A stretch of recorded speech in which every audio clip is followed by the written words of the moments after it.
Bonjour à tous et à toutes et bienvenue sur le Bon MJ. Si vous venez d'arriver, cette chaîne est consacrée aux jeux de rôle et aujourd'hui on va essayer de répondre à une question qui a été posée depuis longtemps. Alors peut-être que les gens qui l'ont posée ne sont même plus là pour en témoigner aujourd'hui.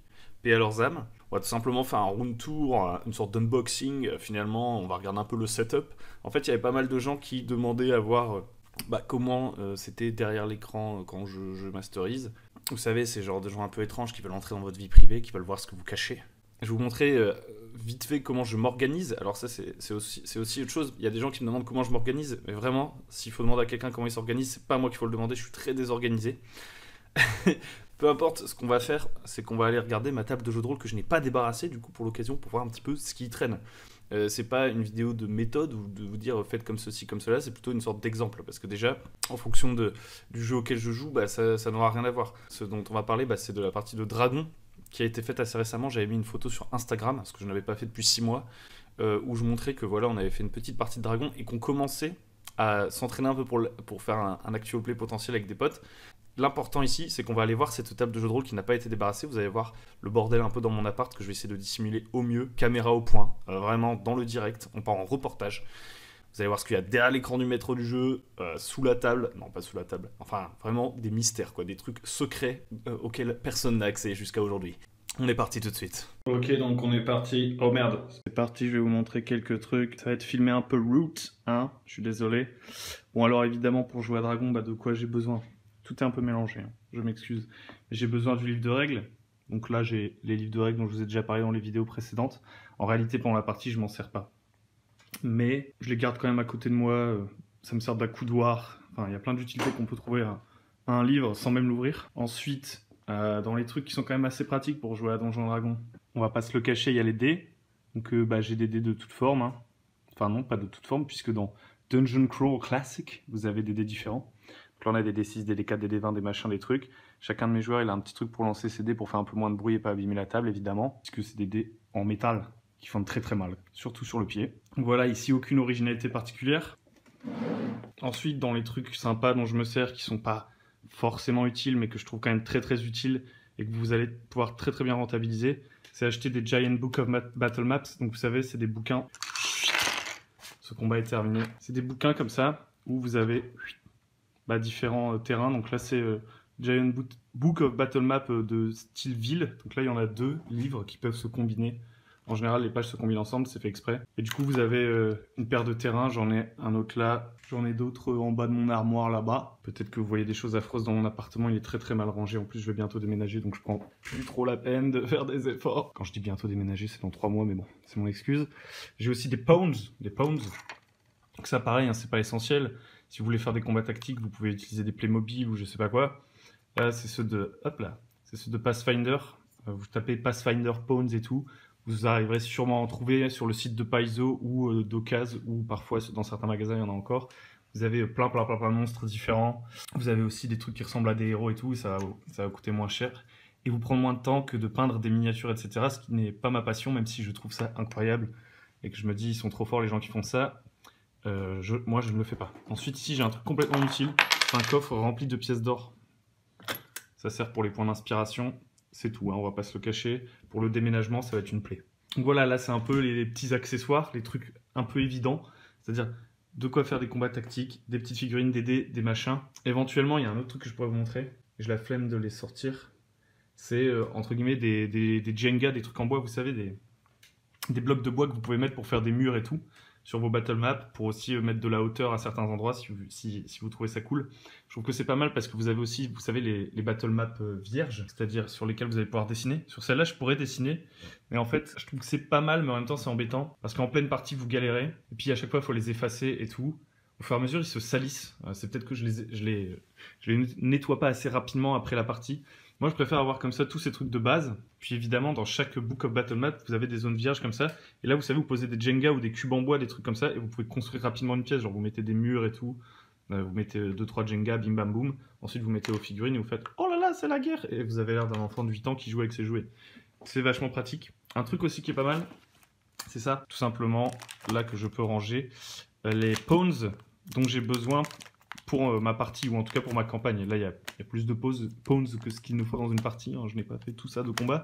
Et voilà, en fonction des zones où les PJ peuvent aller, j'ai déjà les pawns présélectionnés. Genre, vu que là, ils sont dans la jungle, j'ai pris tous les pawns d'animaux de la jungle. On sait jamais, je pourrais en avoir besoin. J'ai pris des pawns, voilà, bim, bam, boum. Donc c'est pratique parce que, comme je suis un débile, bah, dans ces grosses boîtes que vous voyez là-bas, celles où se trouvent effectivement les pawns de base, bah, je les ai tous tout simplement retirés de leur support. Et donc c'est une galère maintenant. Donc là, voilà, on est sur des trucs matériels un peu qui sont tout à fait accessoires. Ça va dépendre de vos jeux et tout. Un indispensable, c'est d'acheter pour moi du papier plus épais que du papier d'imprimante. Ça, je trouve que c'est un bon investissement. C'est pas très cher. Vous achetez juste du papier avec un grammage un petit peu plus élevé. Et là, directement, vos fiches de personnages, elles sont plus solides. Donc si vous allez jouer sur la durée, c'est un très très bon investissement, je trouve.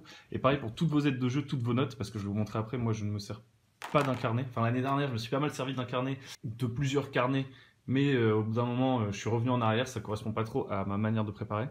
Donc je me sers de feuilles comme ça, parce que c'est assez solide. Et je vous invite aussi, c'est à acheter des trucs comme ça là. Des trucs comme ça, c'est des feuilles Bristol en fait. Alors on va voir un peu ce qu'on peut faire avec tout ça. Donc déjà, vous l'avez vu, il y avait la feuille de personnage, j'y reviendrai après quand même vite fait. Là, on est derrière l'écran du maître du jeu. Donc j'ai un gros écran maître du jeu en bois. Là, vous voyez, il y a plein de cartons, c'est parce que je prépare mon déménagement. Je commence à les stocker. J'ai un gros écran de maître du jeu en bois. Au début, j'hésitais à le mettre et finalement, j'ai trouvé une petite technique qui fait que je ne m'en sers pas, même si cet écran du maître du jeu n'est pas celui avec l'illustration et n'est pas le plus beau que j'aurais pu choisir. Finalement, c'est plus pratique. Donc là, je joue à dragon, mais je mélange plein de trucs. Hein, puisque ça, ce sont des écrans. C'est un écran héros et dragon, celui-ci. Je trouve que c'est le meilleur en termes des informations dont j'ai besoin qui sont disposées derrière. Il est plutôt haut. Moi, j'aime bien que l'écran du maître de jeu soit plutôt haut et pas trop large. Donc voilà, je l'aime bien. Et en fait, avec mes index cards, vous voyez, hop là, je prends une feuille de Bristol, j'écris le profil de mon monstre en méga résumé, parce que moi, j'ai beaucoup de mal à gérer tous les monstres.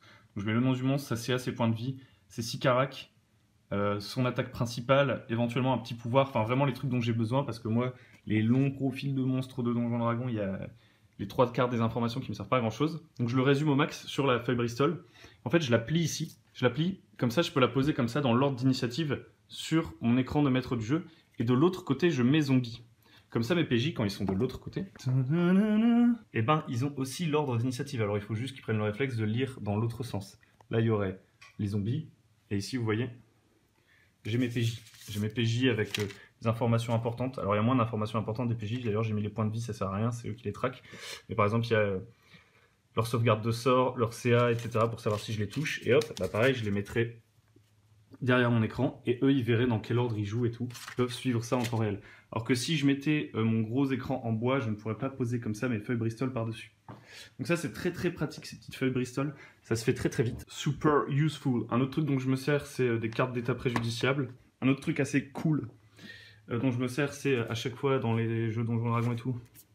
S'il y a des cartes avec les sorts, j'aime bien m'en servir. Donc là, comme il y a un sorcier, bah, il a ses cartes avec ses sorts. Donc ça, pareil, c'est vous pouvez l'acheter ou vous pouvez tout simplement vous servir d'une feuille de personnage avec un grimoire. Hein. Finalement, mon joueur, il l'a en double. Il a aussi son grimoire ici, mais il sert moins de son grimoire que des cartes, en l'occurrence. Et ou alors vous prenez tout simplement vos feuilles Bristol, pareil, à la place de faire des cartes de zombies, bah vous faites des cartes de sorts. Hein. C'est juste que ça prend plus de temps. Maintenant qu'on est devant la feuille de personnage, moi j'ai choisi cette feuille de personnage plutôt que la feuille officielle de Donjons & Dragons, parce que je trouve qu'elle est très simple. C'est écrit en gros, j'aime bien. J'aime bien les illustrations, il y a les infos essentielles. Il manque des trucs parce qu'elle est faite pour Donjons & Dragons, pas pour Dragon. Donc si je commence à me servir par exemple des règles de corruption, j'ai pas forcément toutes les infos qu'il me faut. Mes joueurs l'ont prise très très vite en main, alors que voilà, on joue pas non-stop à Donjons & Dragons. Après ici, forcément, c'est un peu plus le bazar au niveau des capacités. Mais voilà, on a quand même des grands espaces pour écrire. Moi, ce que j'aime bien, c'est ajouter à la main. Je fais un petit dessin très très moche d'une case avec une cuisse de poulet dégueulasse. Et comme ça, ils peuvent écrire leur nombre de rations. Vous avez un peu d'espace comme ça pour intégrer d'autres dessins dans ceux qui sont déjà dessus. Si vous avez des informations importantes à traquer, par exemple un sorcier, vous pouvez tout à fait, à côté de son attaque de sort, bon là c'est pas un sorcier mais on s'en fout, vous pourriez mettre un petit dessin genre avec ouais ça c'est ta sauvegarde de sort, vous voyez ce que je veux dire. Moi j'aime bien les feuilles de personnages jolis et qui sont très visuels, où on comprend vite où sont les informations, plus que les feuilles exhaustives avec plein de détails. Donc je reviens derrière mon écran du maître du jeu, hein. Donc là j'ai une réserve de dés à lancer, et là j'ai le petit espace pour les lancer. Ensuite voilà, qu'est-ce que je peux vous montrer? Là, j'ai une tablette, mais ça pourrait être mon ordinateur. Et là, en l'occurrence, ça me servira à mettre la musique et tout. Vous pouvez mettre la musique avec votre téléphone, votre ordinateur. Vous pouvez même faire jouer d'un instrument derrière votre écran. Hein. Écoutez, vous faites bien ce que vous voulez. Là, peut-être, quelque chose qui peut être intéressant. Un carnet, il y a une grande linéarité. Certes, je peux faire un sommaire, etc. pour m'y retrouver. Mais finalement, une fois que j'ai écrit quelque chose, je peux pas le déplacer de page. Donc finalement, moi, ce que je préfère, c'est prendre, comme je vous disais, des feuilles avec un grammage un peu plus épais et me servir d'un truc avec des feuilles plastiques. Donc là, c'est les feuilles plastiques normalement pour les feuilles de personnages. C'est pour ça qu'elles sont vides. Donc ici, j'ai les PNJ vraiment principaux de ma campagne. En tout cas, que j'ai déterminés comme principaux en amont, parce qu'il peut y avoir de nouveaux PJ principaux qui émergent évidemment. Donc ma campagne se passe dans des îles pirates, donc c'est pas un... C'est un bac à sable, mais c'est en même temps un huis clos, parce que les joueurs sont un peu bloqués sur ces îles. Donc voilà, ça je sais que c'est les personnages dont ils vont avoir beaucoup de chance de les croiser, quoi, des personnages de faction. Donc je m'amuse, je fais un petit dessin, je leur donne un nom, je note quelques infos importantes vite fait, et puis je développe au besoin après. Ici c'est un peu des objectifs que j'ai identifiés dans la campagne qui potentiellement pourraient servir de jalon, vous savez, pour l'expérience. Et ici c'est un peu le tracking de l'expérience. Finalement ceci ne m'a servi à rien, je ne l'ai pas très bien fait. Donc voilà, c'est une idée, mais en réalité je ne m'en sers pas. Mais peut-être que vous, ça peut vous intéresser. Et ici en fait, je gère les endroits par lieu plus ou moins. Donc ici par exemple, j'ai dessiné la carte d'un petit village, du comptoir d'Osberg. Et là, bah, j'ai une petite légende. Et comme il y a une unité de lieu un peu, là c'est le comptoir d'Osberg, bah, derrière j'ai dans la même fiche plastique mes fameux trucs que je peux mettre sur mon écran si jamais il y a un combat avec des personnages du comptoir d'Osberg. Ici typiquement un garde et sur la même carte un profil de chef de la garde si nécessaire, un profil un tout petit peu plus fort. Une chose assez importante, c'est que pour gérer comme ça cette initiative aussi, j'écris au crayon de bois les initiatives, mais je ne traque pas les points de vie sur ces petites index cards. Je vais vous montrer après comment je fais pour traquer les points de vie. Donc voilà, à chaque lieu, bah, il y a les PNJ potentiellement qui pourraient combattre. Évidemment, je ne les prévois pas tous, hein, il n'y a pas un profil pour chaque paysan. Mais voilà, il y a quelques profils et il y a la carte, ici en l'occurrence. Et ici ensuite, c'est tous les lieux un peu, et les informations importantes à trouver dans ces lieux du village. Donc le village c'est assez dense, hein. C'est un lieu où il y a beaucoup d'expositions, c'est un des premiers lieux que visitent les personnages, c'est pour ça qu'il y a vraiment énormément d'informations, parce que les personnages viennent un peu pour enquêter, donc il y a quand même pas mal de choses à apprendre. Après il y a des lieux plus simples. Ça c'est le Varan Rouge, donc c'est un bateau qui est dans la baie juste en face du comptoir. Pareil, j'ai le profil de sa capitaine à l'intérieur. Ensuite ici on a des créatures de la jungle, des kobolds. Là, vous voyez, vous avez un peu les trucs qui pouvaient se passer quand ils ont traversé la jungle des kobolds. Ils pourraient y revenir et paf, j'aurais juste à tourner les pages de mon truc et hop, je retourne au lieu kobold. Cette unité de lieu, elle est fort pratique voilà, pour recruter les choses plutôt que d'essayer de faire une sorte de chronologie, etc. Puisque de toute façon, vous ne pouvez pas prévenir l'ordre dans lequel vos PJ vont faire les choses, ici en particulier, puisque c'est quand même un peu bac à sable. Pareil, là, j'avais noté des trucs de survie, des tables de rencontres aléatoires, éventuellement des points d'intérêt, des trucs qu'ils pouvaient voir dans la jungle, quoi. Ensuite, ici, on a une carte. Donc, c'est une carte un peu du bac à sable au global avec les différentes îles. Vous voyez qu'il y a des endroits où j'ai pas encore fini de dessiner, tout simplement parce que je sais, grosso modo, qu'il y a une faction là, mais je l'ai pas encore développée, donc je laisse de la place si jamais je veux dessiner des petits lieux et tout. Ici, c'est un peu plus développé parce que je savais que c'était un des premiers endroits où ils allaient se rendre au départ, donc c'est plus développé. Là, j'ai...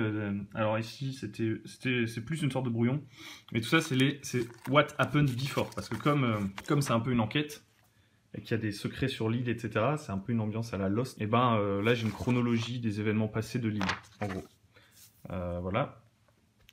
Ensuite, on a traversé l'île. Donc ça, c'est pareil, c'est un autre endroit avec traversé avec éventuellement des monstres qui sont prêts. Pareil, ici, c'est un endroit que j'ai pas encore préparé, mais j'ai déjà noté. C'est un campement. Il y a déjà un des monstres qui pourrait être rencontré dans ce campement, qui a sa petite carte.